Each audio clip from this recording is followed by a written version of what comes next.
ఇదేంటిది కుక్కలేనా? వెదురు కుక్కలా?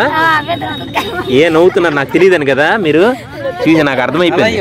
ఎక్కడి నుంచి వచ్చాడు వీడికి ఎదురు కుక్కలు కూడా తెలియదు అని నవ్వుకుంటున్నారు మీరు. కానీ మాకు తెలియదమ్మా, మీకు తెలుసు కానీ మాకు తెలియదు.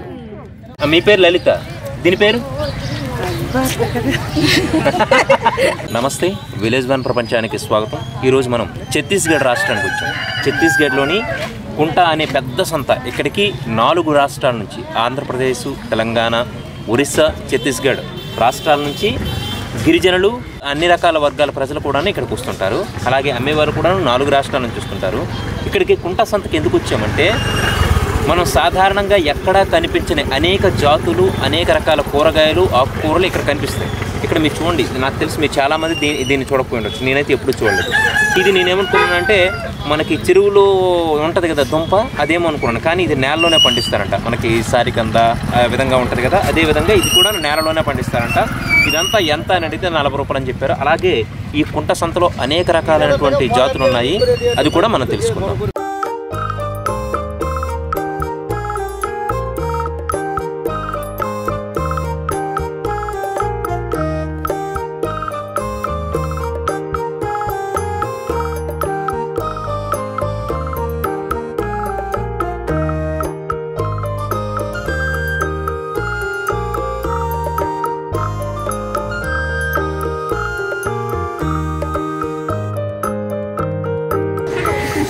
అయ్యో దుంప పెదరికెళ్ళ కంద కంద దుంప కంద నేల నీరు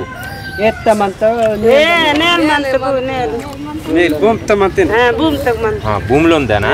మీరు ఎక్కడ ఒరిస్సానా ఛత్తీస్గఢ్? ఒడిస్సా ఎక్కడ? లక్ష్మీపుర, మల్కనగిరి. ఎంత ఇది? कितना हुआ? మీరేనా? ఎంత ఉంటుంది? 40 రూపాయలు. ఈమెతో నేను మాట్లాడుతుంటే మీకు అర్థమైనది ఏంటంటే, నాకు తెలుగు తప్ప మరే భాష సరిగా రాదని. కానీ ఏం చేస్తాం, వాళ్లతో మాట్లాడడానికి నాకు ఎప్పుడూ ఏ భాష అడ్డం రాలేదు. మరి ఉత్సుకత తగ్గలేదు, మరి ఆనందం ఆగట్లేదు. మరి ఆ ఆనందంతోనే మీకు మాట, విలేజ్ వన్ ఛానల్కు కొత్త వాళ్ళైతే దయచేసి వెంటనే ఛానల్ను సబ్స్క్రైబ్ చేస్తారని మనవి చేస్తున్నా. సాధారణంగా అందరికి కూడా తాటి ముంజలు తినడం అలవాటు. ఇవి తాటి ముంజలే కానీ బాగా ముదిరినవి కూడాను ఇలా గట్టిగా ఉంటాయి, కొబ్బరి ముక్కల్లా ఉంటాయి. వీటిని తింటుంటారు. ఇవి కూడా ఇక్కడ అమ్ముతారు. అమ్మ, ఒక ప్యాకెట్ ఎంత ఇది? 20 రూపాయలు ఒక ప్యాకెట్. ఇదేం కూర? ఇది ములక్కూర. జొన్న పిండి తెలుసు కానీ జొన్నలు తెలీదు. ఇక్కడైతే జొన్నలు చక్కగా అమ్ముతున్నారు. ఒకటి ఎంత అమ్మా ఇది? ఎక్కడ పండాయి? ఒరిస్సా, ఆంధ్ర? ఒడిస్సా ఎక్కడ? ఇవి జునుగులా? సంతను షూట్ చేయడం అంటే చిన్న విషయం కాదు. దానికి తోడు గిరిజన సంతల్ని వీడియో డాక్యుమెంట్ చేయడం అంటే మహత్తరమైన పనే. గోరటి వెంకన్న గారు పాడిన సంత మా ఊరి సంత పాటను మీరొక్కసారి వింటే సంతలను గురించి నేను ప్రత్యేకించి చెప్పాల్సిన పనే లేదు. దానికి తోడు గిరిజన సంతలు మరెంతో ప్రత్యేకమైనవి. అలాంటి వాటిలో 4 రాష్ట్రాల గిరిజనులు ఏకమైన ఈ కుంట సంత గురించి మీకు సమగ్రంగా తెలియజేయడానికి ఒక మిత్రుడి సాయం తీసుకున్నాను. జనవిక సెక్రటరీ జట్వాట్ వెంకటేష్ గారని. మనం ఎంత గొప్ప కథనాలు అందివ్వడానికి ఆయన మనకు అందిస్తున్న సాయం ఎంతో గొప్పది. గిరిజనులపై ఆయనకుండే అపారమైన ప్రేమే మనం ఇన్ని గిరిజన జీవితాలను డాక్యుమెంట్ చేయడానికి కారణమవుతోంది. ఇక ఈ కుంట సంత గురించి ఆ జనవికా సొసైటీ కార్యదర్శి జట్వాట్ వెంకటేష్ గారి మాటల్లో విందాం. కుంట సంత అనేది గిరిజన ప్రాంతంలో పాత బస్తర్లో జరిగే ఒక చాలా పెద్ద గిరిజన సంత. రాష్ట్రాలు వేరువేరుగా ఉన్నప్పటికీ కూడా ప్రాంతం అంతా కూడా ఇది గిరిజన ప్రాంతంగానే చూడాలి మనం. ఆ సంతకు ఒరిస్సా నుంచి కోయలు వస్తారు, గొత్తు కోయలు వస్తారు. ఛత్తీస్గఢ్ నుంచి కూడా కోయలు, గొత్తు కోయలు వీళ్ళు వస్తారు. ఇటు ఆంధ్ర నుంచి కూడా వస్తారు, అటు తెలంగాణ నుంచి కూడా వస్తారు. ఈ రకరకాల రాష్ట్రాలకు చెందిన గిరిజనులందరూ కూడా అక్కడ జాతి ఉన్నాయి తీసుకొస్తారు, అమ్ముతారు. ఏమన్నా వాళ్ళకి కావాల్సినవి కొనుక్కొని వెళ్తారు. ఎక్కువ రాష్ట్రాల నుంచి అక్కడ రావటం వల్ల రకరకాల ఈ ఆకుకూరలు గాని కూరగాయలు గాని చాలా ఎక్కువ దొరుకుతాయి అక్కడ. ఇది కుంటలో ప్రతి గురువారం కూడా నడుస్తుంది. గిరిజనులు వస్తారా, ఇతరులు కూడా వస్తారా? గిరిజనులు ఎక్కువగా వస్తారు. అక్కడ ఉన్న లోకల్ గిరిజనేతరులు కూడా వస్తారు. గిరిజనేతరులు అమ్ముకోవటానికి ఎక్కువ వస్తారు, కానీ వీళ్ళ ప్రొడక్ట్స్ కొనడానికి కూడా గిరిజనేతరులు ఎక్కువగా వస్తారు అక్కడ. ఇది మామూలు సారి కిందనే అది ఇది ఒకటే. ఇదేంటమ్మా? కాకరకాయలే. ఇదేంటి ఇలా ఉన్నాయి ఎంత చిన్నగా? కాకరకాయలు మీరు కామన్గా పెద్ద చూస్తారు, కానీ ఇక్కడ కాకరకాయలు చూస్తే చాలా చిన్నవిగా ఉన్నాయి. ఇవి కాకరకాయలే, కాకపోతే చిన్న పొటల్స్ లాగా కనిపిస్తున్నాయి. ఇవి ఎక్కడ పండాయమ్మా? ఒరిస్సా, ఛత్తీస్గఢ్. పొగాక. కుంట సంతను మీకెప్పటి నుంచో చూపించాలని అనుకుంటున్నాను. కారణం ఏంటంటే నా మిత్రులు జట్వాటి వెంకటేష్ గారు అన్కల్టివేటెడ్ పేరుతో ఆయన ఫేస్బుక్లో పెడుతున్న పోస్టులు ఎప్పుడు మీకు కుంట సంతను చూపించేద్దామా అని నన్ను తొందర పెట్టేశాయి. బయట ప్రపంచానికి తెలియని చాలా రకాల కూరగాయలు, ఆకుకూరల జాతులు ఈ సంతలో లభిస్తాయి. అందులో చాలా వరకు గిరిజనులు పండించినవి కావు, సేకరించినవి మాత్రమే. అడవుల్లోన, కొండలపైన, చిన్న చిన్న కుంటల్లోనూ, నదుల్లోనూ, పొదల్లోనూ లభించే అనేక రకాలను తెచ్చి కుంట సంతలో అమ్ముతుంటారు. వాటి విలువ తెలిసిన చాలా మంది ప్రత్యేకంగా ఇక్కడికి వచ్చి మరీ తక్కువ రేటుకే కొనుక్కెళ్తారు. ఏమన్నారు పేరు? సబ్జీకా.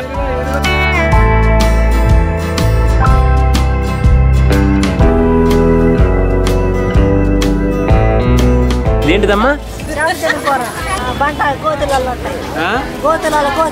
ఇది కోసుకొని తీసుకొస్తారా? ఇది కూర వండడానికేనా అమ్మా? దీని పేరు కరెక్ట్ చెప్పు ఒకసారి మరొకసారి. పోగు ఎంత? ఇవాళ ఎన్ని పోగులు తెచ్చారమ్మా? మీరు ఎక్కడి నుంచి వచ్చారు?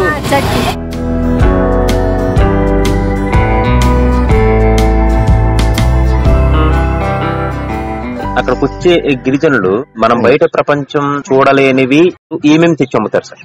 చాలా రకాలు నాకు కూడా తెలియదు. ఇవి తింటారా ఆకుకూరలు అనుకునేవాడిని నేను. అక్కడ కుంటలో ఉన్న గిరిజనేతరులు అవి కొనుక్కొని తింటున్నారు, వాళ్ళు తెలుసు. నిజానికి ఇవి ఎందుకు పనికొస్తాయి, ఇది సపోజ్ ఒక ఆమె చెప్పింది కిడ్నీకి బాగా పనికొస్తాడు ఈ కూర, మా వీళ్ళు తీసుకెళ్తారు కుంటలో వాళ్ళు అని చెప్పింది. అంటే వాళ్ళకి తెలియపోవచ్చు దీనికి పనికొస్తుందని, కానీ మన వాళ్ళకి తెలుసు కదా. రకరకాల దుంపలు, ఈ తామర మాటి అని ఉంది, ఆ దుంపలు, కిర్స మాటి అని ఈ దుంపలు, తర్వాత ఈ కొడ్డెలు కుసిరి కావచ్చు, రకరకాలుగా సీజన్ లో వచ్చే ఆకుకూరలు, పళ్ళు, దుంపలు, ఇవన్నీ కూడా సీజన్ వారికి ఏది వదిలిపెట్టరు. కాల్చిన చేపలు ఎక్కువ, అవి కూడా వాళ్ళకి నేచురల్ గానే దొరుకుతాయి. ఈ కాల్చిన చేపలు నదుల నుంచి తీసుకుంటారా లేకుంటే వీళ్ళకి ఎక్కడ దొరుకుతాయండి గిరిజనులకి? వీళ్ళు ఎక్కడ కూడా చేపలు వేసి పెంచరు. గ్రామాల్లో సహజంగానే ఈ మడుగులు, ఆటలో పెరుగుతాయి చేపలు, వాటిని పట్టుకొస్తా ఉంటారు వీళ్ళు. ఏం కాయండి? తంబకాయ. కూరక ఎంతమ్మా ఇది? కిలోలా? 1.20? పోగు 20. కోన్ కూర అంటారా? ఇది చెరువులోనా? మీరు ఎక్కడి నుంచి వచ్చారమ్మా? చట్టియా? ఇది చెప్తా. ఇది కొలవల్లోనా? ఇది కాలువలో. ఇది ఇప్పుడు ఈ సీజన్ లో ఉంటుంది కూర. ఇది గాడి ఫ్రెండ్స్.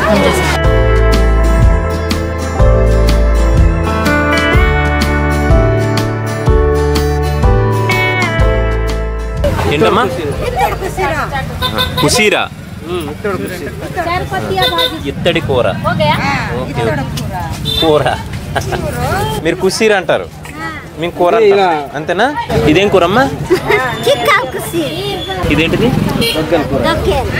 ఇది బరబాటేనా? ఏంటి కలర్ ఏంటి ఎలా ఉంది? Red colour. ఎక్కడ పండించారు ఇవి? ఏం కూర ఇది? ఇది బరబట్టి, ఇదే బరబట్టి, ఇదే బరబట్టి. మరి దీనికి తేడా ఏంటి? ఇది ఎలా ఉంది అంటే మచ్చలు ఉన్నాయి కదా, ఎందుకలా? అంతేనా? అరుదైన దుంప జాతులు మనకి కుంట సంతలో కనిపిస్తాయి. అలాగే దీని పేరు కిరిస్మాటి అంట. ఒక అమ్మ తెచ్చి అమ్ముతున్నారు. ఎంతమ్మా పోగు? ఎంత? ఒకటెంత? 20 రూపాయలు. చాలా కష్టపడి తెస్తారు, కానీ ఇక్కడ 20 రూపాయలకు మాత్రమే అమ్ముతారు. ఎక్కడైనా సరే మనకి ఇలాంటి జాతులు కనిపించవు కాబట్టి కుంట సంతలో మనం చూడొచ్చు. ఇదేంటి కొక్కులా ఇవి? అమ్మ ఇదేం కూర? ఇది కూర కాదండి, కాయలు. ఇది వంకాయనారా? ఇది అది వంకాయనారే. ఇదేంటిది? మిర్చి. ఇవి టమాటా, మెంతి కూర, పాలకూర, ఎర్రతోట కూర. మీరు మొక్కలే అమ్ముతున్నారమ్మా. ఇవి ఎర్రజొన్నలా? ఇదెంతమ్మా? వెదురు కుక్కులా? ఇదేంది అంత వింతలాగా ఉంది కదా? దీని మీద ఒక ప్రత్యేకమైన స్టోరీ చేద్దాం. ఇదైతే వెదురు కుక్కులు, మీరు ఇప్పుడు చూసేసేయండి. ఇది పోగు 20. స్టీల్, అల్యూమినియం రాకముందు మనమంతా వాడేవి మట్టి పాత్రలే. పెద్దోళ్ళైతే రాగి, ఇత్తడి, కంచు పాత్రని వాడగా పేదలు మాత్రం మట్టి పాత్రలోనే సమస్త వంటకాలు వండి చేసేవారు. మళ్ళీ ఇప్పుడు మన డాక్టర్లు అల్యూమినియం లాంటి పాత్రల వాడకం తగ్గించండి, మట్టి పాత్రలో వండినవి తింటే ఆరోగ్యం బాగుంటుంది అంటున్నారు. గిరిజనుల ఆరోగ్య రహస్యాల్లో ఇది ఒకటే. వాళ్ళంతా ఇప్పటికీ మట్టి పాత్రల్లో వండుకోవడానికే ఆసక్తి చూపిస్తారు. అందుకే కుంట సంతలో మట్టి పాత్రలు భారీ స్థాయిలో అమ్ముడుపోతుంటాయి. ఆ కుండలకు మట్టి ఇప్పుడు ఎక్కడ దొరుకుతుంది, ఎవరు చేస్తారు, గిరిజనులు ఏ ఏ పాత్రలు ఎక్కువగా కొంటారు వంటి విషయాలను మన వాళ్ళను అడిగి తెలుసుకుందాం. సార్ మీ పేరు? రాము. ఎక్కడి నుంచి వచ్చారు మీరు? ఇప్పుడు చాలా ప్రాంతాల్లో కుండల వాడకం తగ్గింది కదా, మరి ఇక్కడ ఇన్ని పెడుతున్నారు కదా, ఇక్కడ ఎలా తీసుకుంటున్నారు? ఎస్టీ వాళ్ళు ఎక్కువ ఉన్నారు, వాళ్ళు తీసుకుంటున్నారు. నల్లమట్టి ఎక్కడి నుంచి తెస్తారమ్మా? మా చేను నుంచి. శబరి నది ఒడ్డున? ఇప్పుడు అక్కడ ఎక్కువ దొరుకుతుందా శబరి నది ఒడ్డున? దొరుకుతుందంటే తవ్వుకొని తెచ్చుకోవాలి, ఇంకా లోతు గోతులు తీసుకొని కొక్కలేంతో తెచ్చుకోవాలి. బయట దొరకదు. అక్కడ మట్టే వాడతారు అన్నమాట. వేరే మట్టి అయితే కుండలు రావా? శబరి నది ఒడ్డున అంటే ఏ ప్రాంతంలో? మోటు దగ్గర? మోట్లోనే. ఆ మోటులోని మట్టి అయితేనే అవుతుందా, వేరే దగ్గర అవ్వట్లేదు? మీరు ప్రయత్నించారా? అవదంటండి, అక్కడ మట్టే కష్టంగా ఉంది. ఇప్పుడు గోదావరి వచ్చి మొత్తం పోయింది కదా.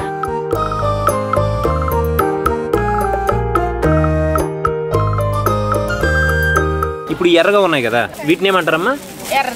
ఎర్ర గోంగూర. ఇది ఇవి ఏం చేస్తారు? కూర వండుతారా లేకపోతే? ఈ పోగు ఎంతమ్మా? ఏవైనా 20 రూపాయలే పోగులు. మా చిన్నప్పుడు ఇవి ఊళ్ళల్లో తెగ దొరికేవి. పుల్ల పుల్లగా ఉంటాయి కాబట్టి పచ్చివే తినేసేవాళ్ళం. వీటిని చూడగానే పాత మిత్రుడిని చూసినంత ఆనందం కలిగింది. ఆ పుల్లతనం గుర్తొచ్చి నోట్లో నీళ్లు ఊరాయి. ఈ చింత చిగురు గురించి అయితే అడగాల్సిన పనే లేదు. డైరెక్ట్గా చెట్టు నుంచే చింత చిగురు దూసుకుని పులిపెక్కిపోయేవాళ్ళం. శ్రీవల్లిని చూసిన పుష్పరాజుల. ఏం పలకర్లం ఇవి? ఇవేంటి అమ్మా? గుడుమకాయలు. ఇవి దేనికమ్మా? పప్పులో వేస్తారు. పచ్చడి చేసుకోవచ్చు. తొక్క తీసేసి పప్పులో వేస్తే బాగుంటుంది. మీ పేరు? నా పేరు మల్లయ్య. ఎక్కడి నుంచి వచ్చారు మీరు? మేము ఆంధ్ర. చట్టియా? చట్టినా ఇంకెక్కడ? చట్టి పక్కన నరసింహాపురం. మీరు ఇక్కడ దేనికి వచ్చారు సంతకి రోజు? మేమా ఒక్కోటి తీసుకొచ్చి అమ్మేసి వెళ్ళిపోతాం.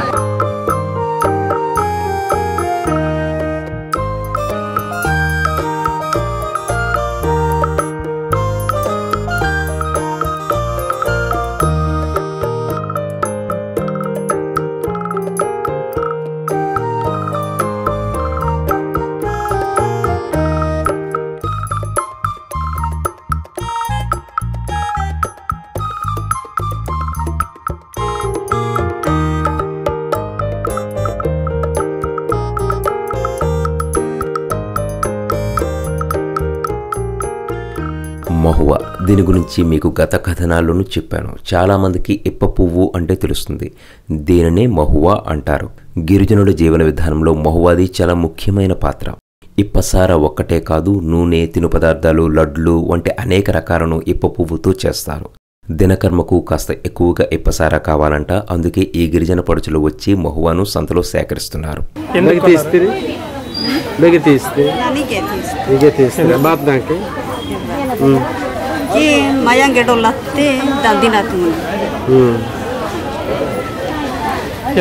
ఏమంటున్నారు? కార్యానికి కొన్నారట, సార వండేసి.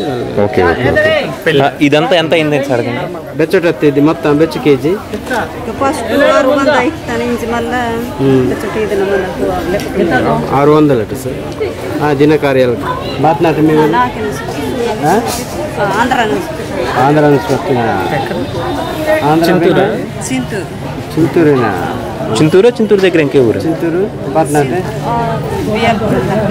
ఇటే అమ్ముతారు. మళ్ళీ అవసరానికి మళ్ళీ కొనుక్కుంటారు. వీళ్ళు కోయలా గుత్తి కోయలా? గుత్తి కోయ. ఒకటి ఎంత? 30 రూపాయలు. ఎంతమ్మా ఇది? ఇవి దేనికి? ఇవి అడగండి ఒకసారి. ఎలక్కాయ అమ్మ ఉంది కదా, వెలక్కాయ. ఏం చేస్తారు కొనుక్కొని? దీని పేరు ఏంటని అడగండి. మీరేమంటారు? ఇదేంటిదమ్మా? ఇది గుమ్మడికాయ. ఎంత పెద్దదా? ఎంత పెద్ద గుమ్మడికాయ. ఎక్కడ పండింది ఇది? కాదు, మీ తోటలోనేనా? మీరు పండిస్తుందినా? కోసి తెచ్చారా? ఎక్కడ కోసారా అమ్మా? దీని పేరు ఏంటమ్మా? కందమాలం ఇది కాదు కావాలా? కందదుంపలు. ఇవి కందదుంపలా? ఇవన్నీ ఎంతమ్మా కందదుంపలు? దీనిని సరిగ్గా చూడండి. అంతరిక్షంలోకి పంపే ఉపగ్రహంలో ఉంది కదా, చాలా మందికి ఇంట్రెస్టింగ్ గా ఉంటుందని థంబ్నెయిల్లో కూడా పెట్టా.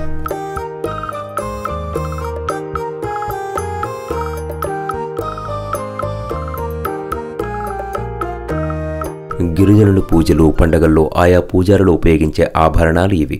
వీటిని ప్రత్యేకించి కొంతమంది తయారు చేస్తుంటారు. ఇటీవల తెలంగాణ పర్యటనలో వారి దగ్గర కూడా వెళ్ళి అవన్నీ వీడియోలు తీసుకుని వివరాలు తెలుసుకున్నాను. మరో కథనంలో మీకు అందిస్తాను. लोकेश बघेल। आप कहाँ से आएगा? सुकमा। सुकमा जिला, गाँव सुकमा, डिस्ट्रिक्ट सुकमा। क्या नेम का देश में शॉर्ट में? ये बस्तर आदिवासी आर्ट्स है, जो बस्तर के आदिवासी देवी देवताओं को इस चीज़ को लगा के उसको मान्यता देते हैं और ये परंपरा है। ये आदिवासियों के हर पूजा पाठ में ये यूज होता है। जिनको देवी देवता उनके ऊपर आते हैं और उनको नाचते हैं पहन के, ये सभी में उनका यूज होता है। छत्तर हो गया, कलश हो गया, कमर पट्टा हो गया, जलाजल हो गया, ऐसे बहुत सारा चीज़ ऐसा चीज़ है जिसमें पहन के नाचते हैं। और मनोरंजन के हिसाब से बस्तर में एक पारंपरिक चल ही रहा है शुरू से, और ये सब बंद नहीं हो गया। आदिवासियों का ही परंपरा है। आदिवासियों का परंपरा ये हमारी कला है, जो हम घर में इसकी मूर्ति का आदिवासियों का बना के इस चीज़ को हम मार्केट में उनको बेचते हैं, और शुरू से हमारी परंपरा चल रही है ऐसे। पूजा का पुजारी तुम्हारा गांव? नरसिंहपुरम बोली थी ना, वहाँ बैठ के। और आपका आदिवासी? आदिवासी कोया? कोया।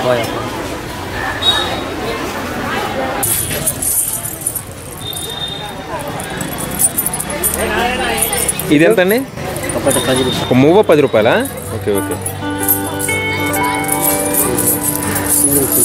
సింగిల్ ఉంటుంది. మూవ 10 రూపాయలు.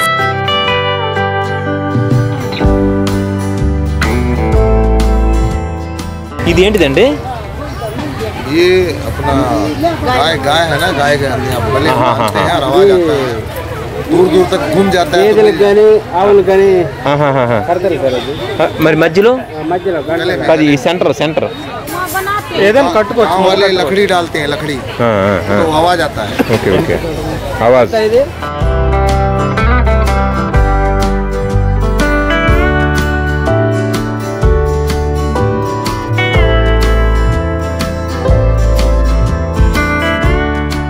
మీకు తెలుసు కదా, నెలల పసికొందలను కూడా కొంతమంది గిరిజనులు సంతకు తీసుకొచ్చేస్తుంటారు. చిన్న చిన్న ఎలుక పిల్లల్లా కనిపిస్తుంటే మనకు భయం వేస్తుంటుంది, కానీ సంతల్లో పసిపిల్లల్ని తిప్పడం గిరిజనులకు అలవాటే.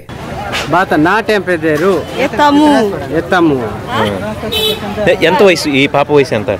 మీ పాప 2 నెలల సంతకు తెచ్చేసారు కదా, ఎండ కదా తెచ్చేసారు, పర్లేదా? ఎక్కడ, ఏ ఊరు మీది? ఇక్కడికి ఎంత దూరం?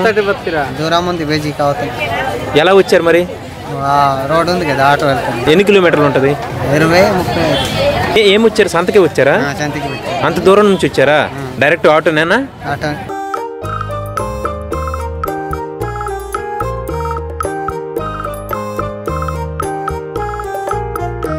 పనిముట్లు గిరిజనుల పని సంస్కృతిలో చాలా ముఖ్యం కదా, అందుకే మంచి మంచి కత్తులను కొనుక్కొని తీసుకువెళ్తున్నారు.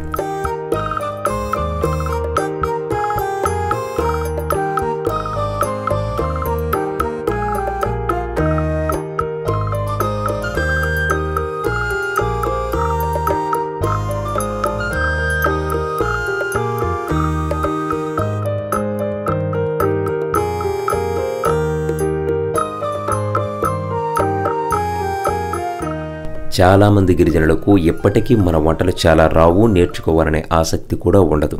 అందుకే వారం వారం సంతకొచ్చి ఇలా బోలెడని తినుబండారాలను కొనుక్కెళ్తారు. వాళ్ల కోసం పోగులు పోగులు వంటకాలను వండి పోసేస్తుంటారు.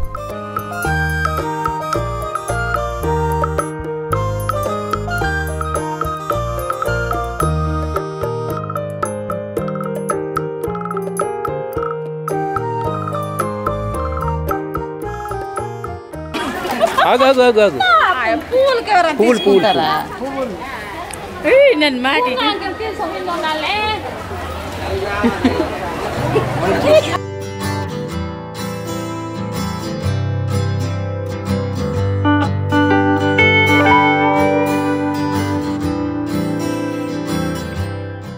అలాగే గిరిజన గ్రామాల పేర్లు మార్పు వెనుక జరుగుతున్న పనికిరాని తతంగాల గురించి కూడా తెలుసుకుందాం.